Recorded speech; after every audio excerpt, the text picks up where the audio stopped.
আসসালামু আলাইকুম। আজকে আমরা দেখব ইমেল কালেকশনের জন্য আমরা যে টুলসগুলো ব্যবহার করি। আমি গত ভিডিওতে বলছিলাম যে apollo.io আর হচ্ছে যে ক্যান্ডো।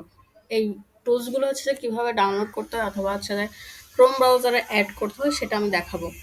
তো আজকের ভিডিও হচ্ছে যে ওই ২ টা টুলস নিয়ে, দেন পরবর্তী ভিডিওগুলো আসবে আরও যেই টুলস আমরা ব্যবহার করে থাকি সেই টুলসগুলো নিয়ে। ওকে।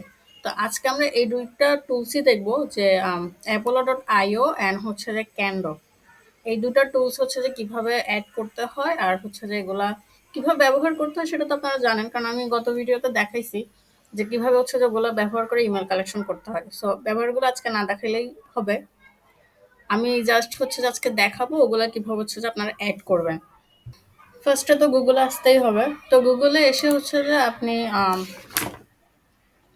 সার্চ করবেন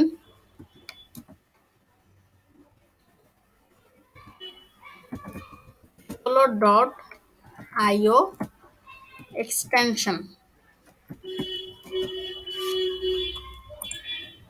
এক্সটেনশনে যখন আপনি ক্লিক করবেন, দেন এখানে প্রথম যে লিঙ্কটা থাকবে, আমি লিঙ্কগুলো হচ্ছে যে ডেসক্রিপশন বক্সে দিয়ে রাখবো, আপনারা চাইলে সরাসরি ওখান থেকে আসতে পারবেন।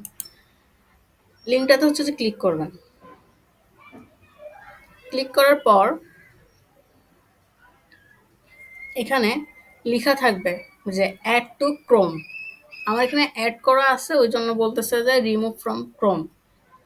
আপনার এখানে যদি অ্যাড করা না থাকে তাহলে আপনার এখানে লেখা থাকবে যে add to Chrome.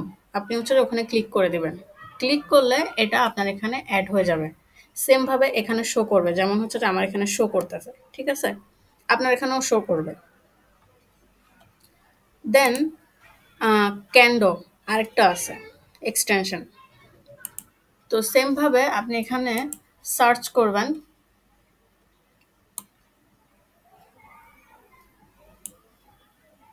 ক্যান্ডো extension.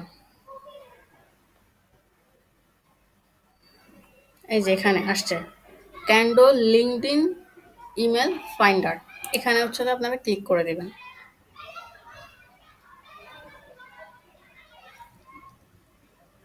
Click করার পর আপনার এখানে হচ্ছে যে এক্সটেনশনটা শো করবে।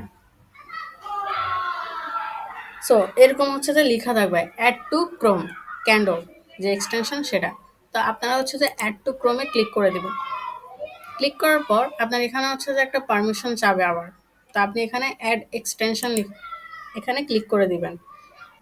অ্যাড এক্সটেনশনে ক্লিক করার পর আপনার এখানে হচ্ছে যে এটা অ্যাড হয়ে যাবে।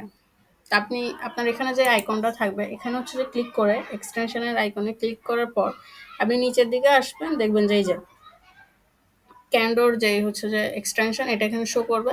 আপনি এখানে পিনে ক্লিক করে দেবেন। পিনে যখন ক্লিক করবেন তখন আপনার এক্সটেনশনটা এখানে উপরে শো করবে। আর আপনি যদি চান যে এই আইকনটা শো না করুক এখানে, সেক্ষেত্রে হচ্ছে যে আপনি আবার এক্সটেনশনে যাবেন, গিয়ে এখানে যে পিন যে আইকনটা আছে এই পিনটা হচ্ছে যে আপনি ক্লিক করে দিবেন। যখন ক্লিক করে দিবেন সো এটা আনসিলেক্ট হয়ে যাবে। তারপর হচ্ছে যে আপনার এখান থেকে এটা হাইড হয়ে যাবে, আপনার এখানে এটা শো করবে না।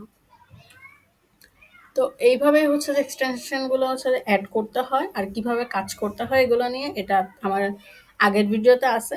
ওই ভিডিওর লিঙ্কটাও হচ্ছে যে আমি ডিসক্রিপশন বক্সে দিয়ে রাখবো, আপনারা চাইলে ওখান থেকে দেখতে পারেন। ঠিক আছে? তো আজকের ভিডিওটা এই পর্যন্তই আমি শেষ করতেছি। ধন্যবাদ সবাইকে, ভালো থাকবেন সবাই। আসসালামু আলাইকুম।